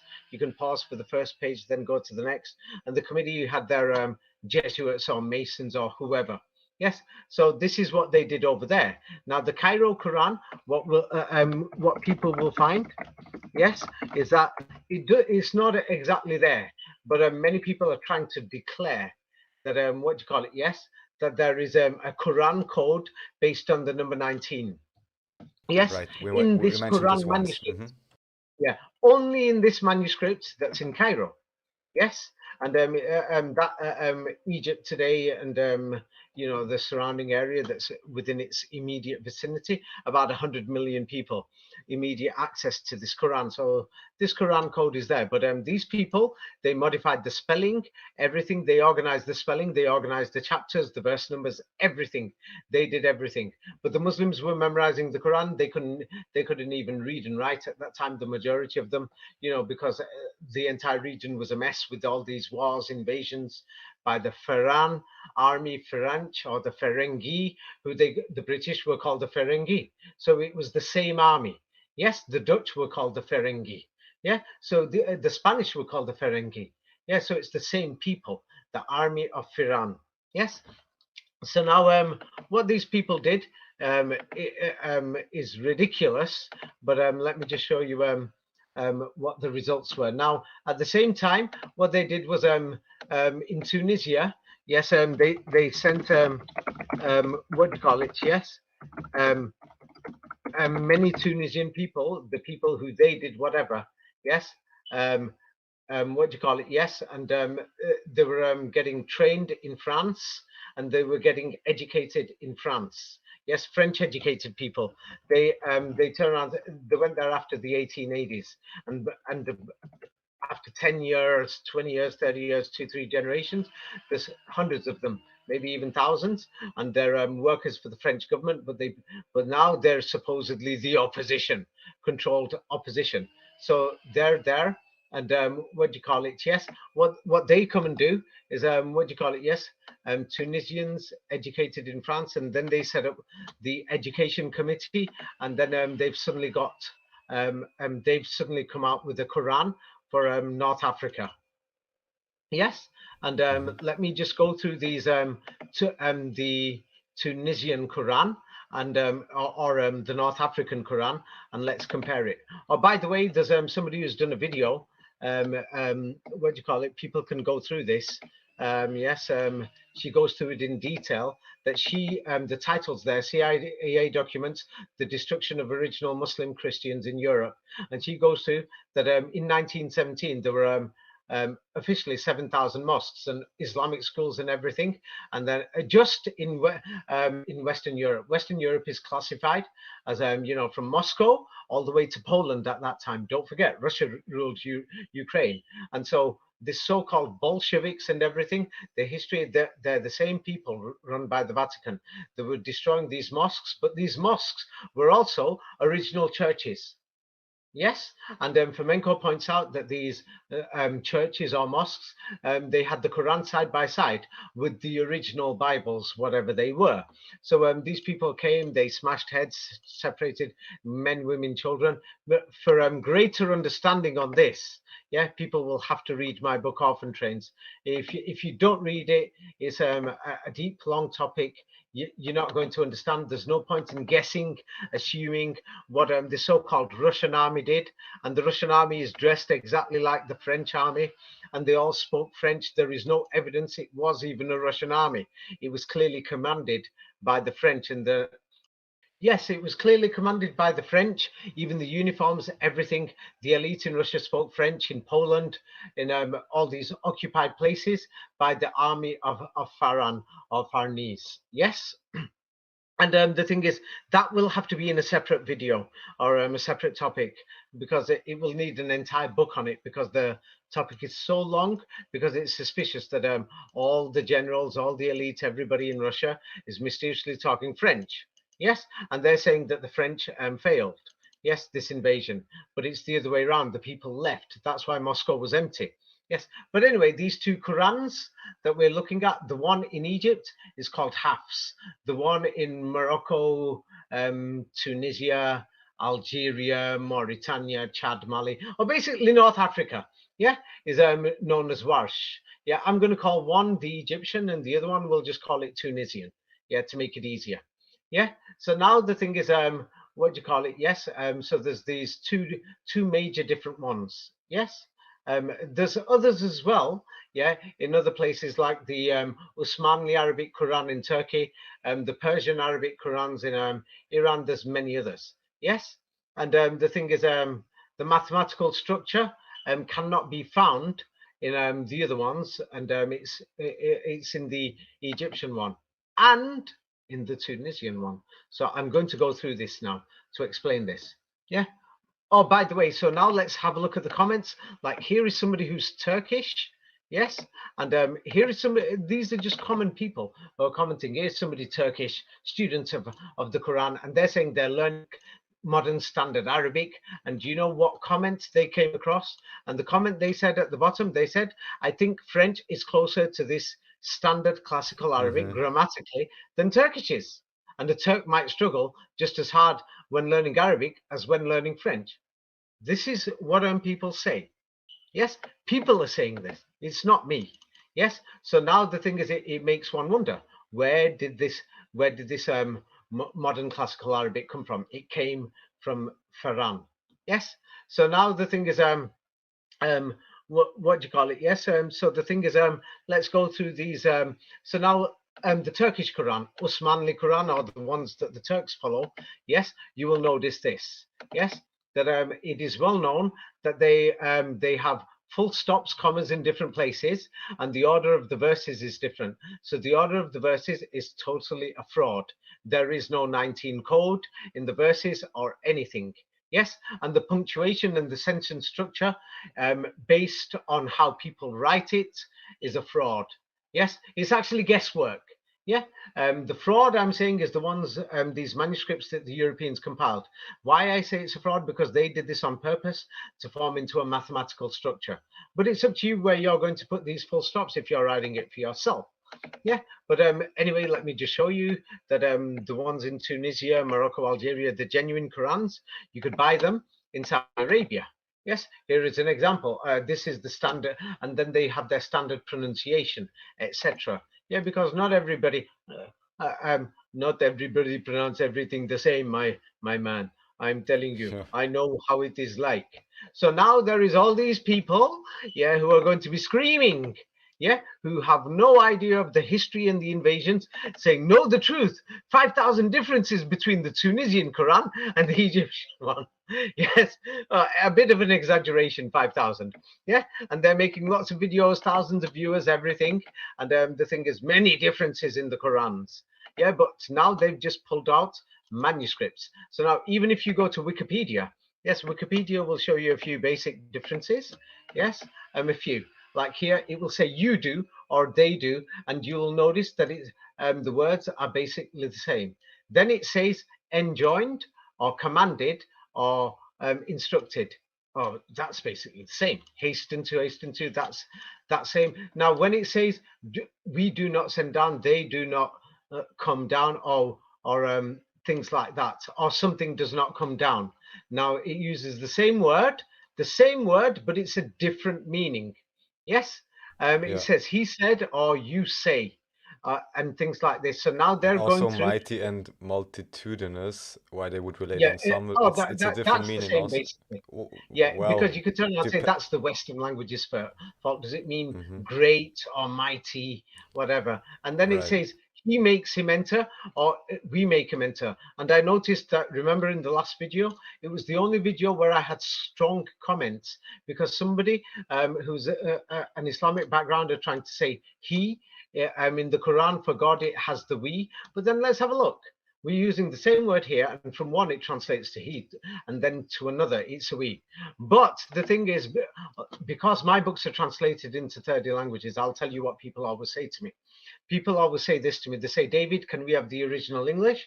Because we know that through translations the meanings are lost, and you've got to use a word in another language that could have multiple meanings, or even just be understood in a slightly different way, like here. Yes. So now the thing is, we've got the Muslims in France and Paris. They're yes, many of them are using a different Quran compared to the ones in let's say Australia. So now the thing is, there was a big issue with somebody commenting, I spoke strongly against this person. It was the only interview where I spoke strongly, is because the thing is, you cannot say so much information. Look, I'm speaking so fast this time. Yeah, the thing is, I've tried to say there is no he and no we, because the concept of a God is not a he, she, or we. And if there is, there's no such thing. So even in the biblical translations, in many instances, it's just a fabricated thing whereby they've invented the he said or we said. Now, on the left-hand side, I'll actually enlarge this. This goes to both Qurans. I'll enlarge it, and unfortunately, it's not clear, but the thing is, I'll enlarge it, but people will get the general message. So now here is in chapter 3, verse 57. For God, it says he will pay them. And in the same place, it says we will pay them. But it's exactly the same word, pronounced exactly the same way. Then it says, I gave you, we gave you, in chapter 381, chapter 4, 48, and many instances, many, it says he will admit, or we will admit, put you in a place, or he will give, we will give. So he's got a he or a we. But now let's go down to the opposite way. Now, so looking at these same Qurans, the same words where it says in the Egyptian one, it's more of a he, and in the Tunisian one, it's more of a we. So now let's go further down in this list. In the same list, now we'll notice that the Egyptian one turns into a we pardon, and over there in the Tunisian one, it's translated as he pardons. So as you can see, it's neither a we or a he, it's referring to God. So now why also, do these if these are the two major versions, it almost looks like, again, the perfect... It's not even a version. No, what I mean is that it looks like the mirror opposites, the way they deliberately put it, to confuse everyone. Because they compiled the manuscripts. Yeah. Now, I will explain to you how this happened. Is because the thing is, many people don't know this. So to give the basic thing, to cut everything shorter, I was going to leave this towards the end. But to cut everything shorter, now here are Arabic coins. Many of these coins have been found, throughout Northern Europe. You will notice that the coins are either in Kufic square or Kufic round. And what you will notice is that the coins don't have, what do they not have? Now, I will send you something here that you'll notice on this page. The thing is, there's things marked out in red. Yeah, and you'll notice the small symbols and marks on the coins and in the decorations we see in Northern Europe.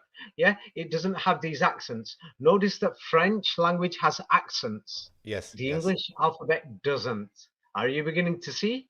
So now that because the French got involved, they put these accents on. So what they're hoping that people start to use these manuscripts, which they've started doing, especially in Europe and America, because the Muslims in Europe and America are not memorizing it and not going to the mosque, and many of them are now becoming what is defined as a Koranist. Yes, but let me go through this list further to show this, because so now what you will see is that what makes these words God a he or a we is just for these symbols, like the accents. Yeah, these markings. Yes, so that will change the pronunciation of the word, yes, into a he or a we. So now the moment we take away these symbols, it's just referring to God. Do you see what I mean? Right. Because they're the same words. So now these people who are screaming, hey, different versions of the Quran, they're just chatting garbage. Yes, and the thing is, somebody did this on purpose. Who put these symbols there? The British and the French and the Vatican. Who are the French? They're Pharaoh, the Jesuits, and the Masons. Who were the Masons and who were the Jesuits? Yeah, the Masons came after the Jesuits, and what is their objective? The destruction and the end of Islam. Convert or die. Get rid of them. You see, now the thing is, many people are trying to figure out masonry, everything, and the thing is, they're not going to get to the bottom of this until they realize what's going on. So, why is it they really want to get rid of this Islam? This is something. That's why I've told there's about 1,000 people now reading the Quran. I hope they get to the bottom of it. So now I'm going to show you what else happens in these so-called things, because they're showing there's hundreds of differences. I'm going to go through them so that it's easy. So now the Egyptian one is on the left, the Tunisian one's on the right. So now it turns around and says the word Malik and Malik. So now the thing is, once you go through a written document, yeah, for Arabic, for the Quran, remember the Quran is poetry. It's almost like a tone, or some people will say singing, but it's not singing like modern singing. Yeah, so that they're reading it out like a song. So now there's one thing that says bird or flying. Now, when you remove the symbols, you'll get to the original meaning. And what happened is this, after the 1970s and 80s, we've got an educated Arab elite. Yes, when I say not elite, middle class. Yes, and the Turkish middle class, a Bosnian middle class, and the middle class of Muslims in Europe and America. And what they've been doing is speaking out. So now these people in power, yes, of the world order, have realized they can't play with the dictionaries. So they've updated these classical Arabic dictionaries so that they match with the Osmanli Arabic in Turkey, and with the Farsi Arabic in Iran, and the Urdu Arabic in Pakistan. Or otherwise, they know that people are just going to throw these dictionaries out of the window. So now, like last time, go to number 3 on this list. What do you see? Means of support. It means God provides, or is it valuable, or enjoyment things, or things like that. So that is something whereby now I'm going to make this clear. Yes, because many people have never translated many documents, so they don't have a clue. Yes, so the thing is, the only way you're going to have a clue is what do you call it? Yes, is if you actually translate documents yourself, and if you learn languages yourself. So the thing is, like for example, I made this statement to people, but some people don't seem to understand. So I'm going to make it very clear. Yes. For example, let me just see where it is. The statement. Let me just find it. What do you call it? Yeah. Let's see the pronunciation. I'm just trying to see where the notes are. Yes. Yes. The same words have the same meanings when you go through the different words in any language, anywhere. But different words have different meanings. But this depends on the context and the language and the opinion of translators. This is why there's multiple translations. And last time I did recommend Sam Garanz's Bible, Quran. Yes, but the thing is, many people have messaged me saying, "Oh my God, David, how could you do this?" Yes, the thing is, I already knew about Sam Garanz, but I'm going to go through him now, because the thing is, people told me, David, recommend this so that people can check through words themselves. Yes, there is a website known as Arabic Corpus Quran, and it goes through words word for word so that people can check everything themselves. And it also gives multiple translations. Let me send you a screenshot of this website, because Sam Duran's, what do you call it? Yeah, has there is a major flaw, and today I'm going to go through it. The major flaw, because I don't want people to be misled in this history, because this affects the future of humanity. And whoever this Pharaoh or Pharaoh or whoever he is and his descendants are, and his people, and whoever these people are, this has got something to do with Islam, or the Jesuits wouldn't have been formed just to fight Islam globally. Yeah. And yeah, so there's a big market there, and many Muslims have totally rejected this false history. Hmm. Yes, of Islam and the Prophet Muhammad marrying a child and all these stories. Oh, damn, did the British put them there? Oh, yeah, so it's a bit clear. So now the thing is, these people are turning around and declaring, what is modern Islam doing? How are they praying? So now let me show you why Islam is the biggest challenge to the New World Order. Now, this is what every military does all over the world. Yes, and they basically have to beg people to join the army. The Russians and the Ukrainians are having problems. In peacetime, people join the army because there's nothing to do. Yes, you get paid. Hmm. And what do? They salute. Yes, like in French, salut, ça va. Yes, Hmm. they salute the flag. Now, the Muslims have a system called the salat, or the prayer. Yes, and what they do is they lift their hands and they salute only to God. They are the direct military challenge to the New World Order. Hmm. Hmm. They're organized. Hmm. They are the only nation that claims to be that the fake nation of God in Islam that was set up by these Masonic organizations and Jesuits, but they are the true challenge to the New World Order because they are organized and they're divided in their sex, nationalities, everything, but they're united on a united front. Yes, that they are saluting God and they stand together and they are like a military. Now, if somebody says they are not like a military, now the origin of this salute system, people don't know about this. Yes, Islam is a military organization. Yes, fighting against the New World Order.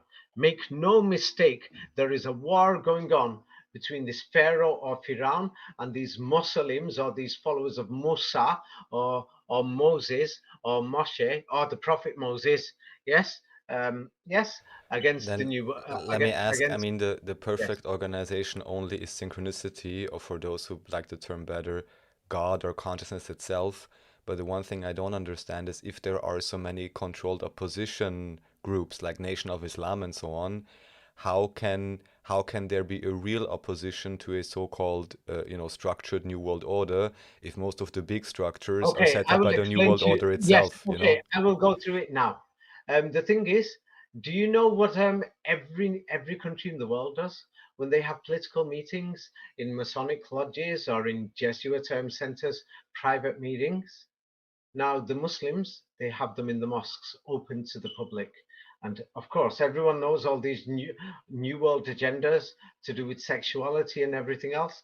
The Muslims will openly talk about it, and everybody knows the Muslims are not going to tolerate any of these things. Hmm. Everybody knows this, that there's going to be in New Age Buddhism, all these Christian sects, even and it's the smaller groups that still exist who are probably going to join the Muslims on this, which is Orthodox Judaism. I'll go through that next time, but so the final point I will leave everything at is yeah, people will have to consider this. This is the main point that I'm going to put out, so that if anybody wants to think twice, because we talk many times, but we will always forget. We won't realize, what's going on. All these wars, cities destroyed, mud floods. There's photographs of destruction, poverty. Half the world is naked. Yes, 100 years ago. And the thing is, half the world is poor today. Yes, Faran or Faranesi. Yes, this family, they were military generals. That's what the Vatican was. They brought this New Testament from Egypt. Yes, and Faran means Firan in the Quran, the name of the Pharaoh. The Quran is the only book that mentions this, nobody else, or otherwise I wouldn't have guessed this myself. And the Jesuits were invented solely to oppose the Muslims. This is the final thing that I would like to say that people should think about. And I would like to say, hey, be careful with the Quran translations. If you delete the official history, and think again and look for the answers, and then you'll find it. When you have a look that people's skulls were being collected by these military orders that the Vatican set up, yes, we call it Vatican, call it Firan or Faran, yes, or Pharaoh, yes. and these people were killing people. So wouldn't the Muslims set up military orders in their barracks known as the mosques? Wouldn't they have done this together? And isn't that what the Quran says? One group of you pray now, and another group stand guard with weapons. And isn't this what we find in the Old Testament written? Seize the Mohammedans, slay them, hand over your properties. Yes, and these Mohammedans, yes, where did we find them? The Crusades were in Europe. The Reformation wars and everything, all these slaughters were in Europe. The invasion of the Middle East came after, yes, when many people from Europe ran to these other places for safety and security. Yes, so I'll leave it at that. The main point is, why did the Vatican set up its military order, its military wing, to convert Muslims? And then Paris got trashed, destroyed, and the world looks destroyed 100 years ago, and skulls and bones throughout churches. The rest of the information's in my books. Yes? Yeah. Perfect. Shall we leave it at that? I'm sure you Raphael? answered lots of questions and hopefully gave people pause to ask even many more questions. Thank you very much. I think that was a great the main thing presentation. I would like to say before people say questions. So the thing is, I'm going to send you a video, just add it on, and this will show you there's a guy from England. Because I'm from England, I'll put this. And the thing is, there's a man in a mosque, he's reading out the Quran, and the guy just watches it on YouTube. And then you will notice that the thing is that the Quran is an oral book. And the thing is, it's difficult. And the thing is, so the Quran, this world order has got its opposition. Now, I doubt the opposition is going to stop fighting. I doubt they're going to let Pharaoh, or these people win. I doubt this. Yes, I'll send you the video. Let's leave it at that, Raphael. Thank you very much, David. Yeah. Yes. Bye-bye.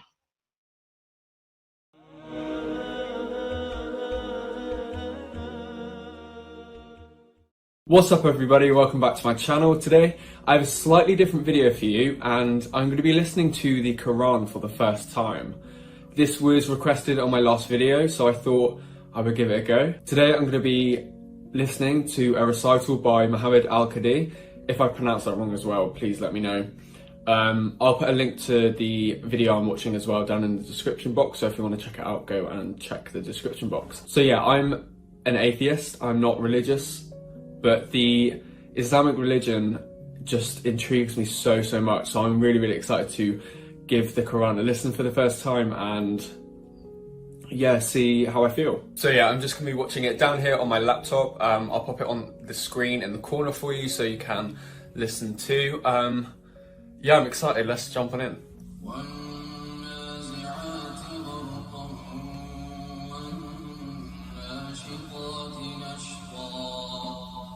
والسابقات سبقا فالسابقات سبقا فالمدبرات أمرا والسابحات سبحا فالسابقات سبقا فالمدبرات أمرا يوم ترجف الراجفة تتبعها الرادفة قلوب يومئذ واجفة أبصارها خاشعة يقولون أئنا لمردودون في الحافرة أئذا كنا عظاما نخرة قالوا تلك إذا كرة خاسرة. His voice is insane. إنما هي زجرة واحدة فإذا هم بالساهرة هل أتاك حديث موسى إذ ناداه ربه بالواد المقدس طوى اذهب إلى فرعون إنه طغى فقل هل لك إلى أن تزكى وأهديك إلى ربك فتخشى فأراه الآية الكبرى فكذب وعصى ثم أدبر يسعى فحشر فنادى فقال أنا ربكم الأعلى فأخذه الله نكال الآخرة والأولى. الله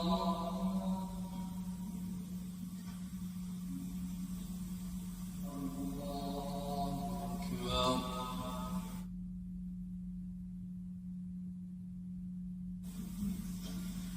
الحمد لله رب العالمين الرحمن الرحيم مالك يوم الدين إياك نعبد وإياك نستعين اهدنا الصراط المستقيم صراط الذين أنعمت عليهم غير المغضوب عليهم ولا الضالين.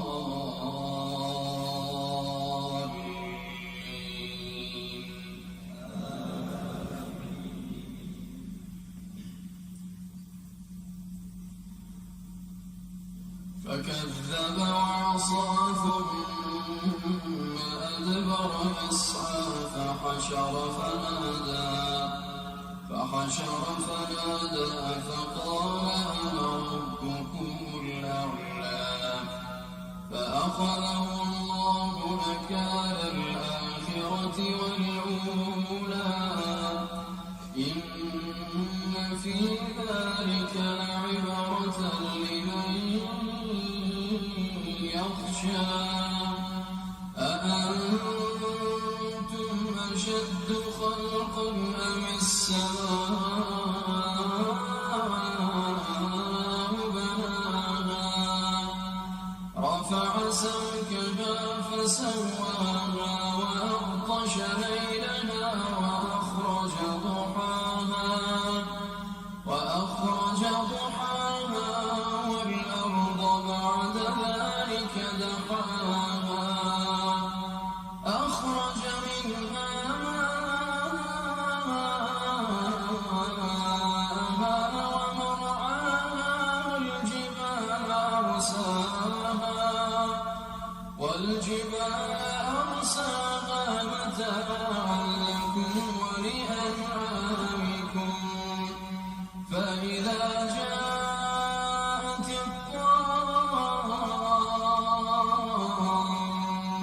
الطامة الكبرى يوم يتذكر الإنسان ما سعى وبرزت الجحيم لمن يرى فأما من طغى وآثر الحياة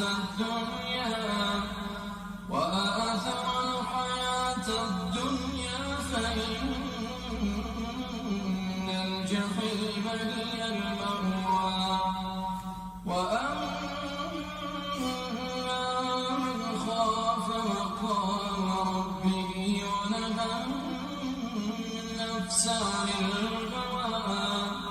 ونهى النفس عن الهوى فإن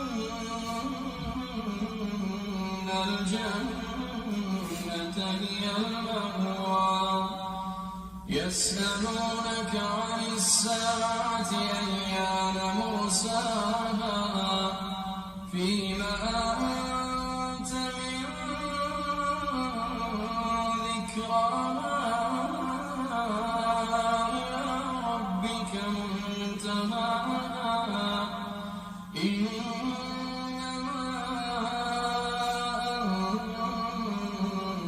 أنت منذر إنما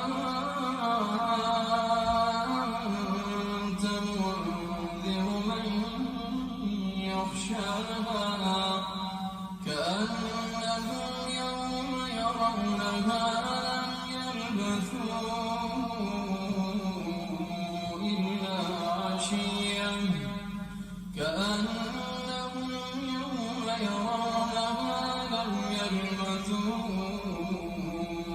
إلا عشية أو ضحاها الله. Wow, that was just beautiful. The words of Allah are just beautiful, and the recitation by Muhammad was so stunning. It made me cry a good few times in that. It's really powerful. I didn't expect to be so overwhelmed by the words. They're really powerful. I didn't expect to be so overwhelmed, to be honest. I don't really know what to say. Amazing, so amazing. Yeah, this is where I'm going to leave the video.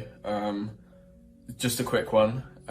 Thank you to whoever recommended that, because that was definitely worth doing. I'm going to listen a lot more now. It was amazing. So yeah, thank you so much, and I'll catch you in the next video.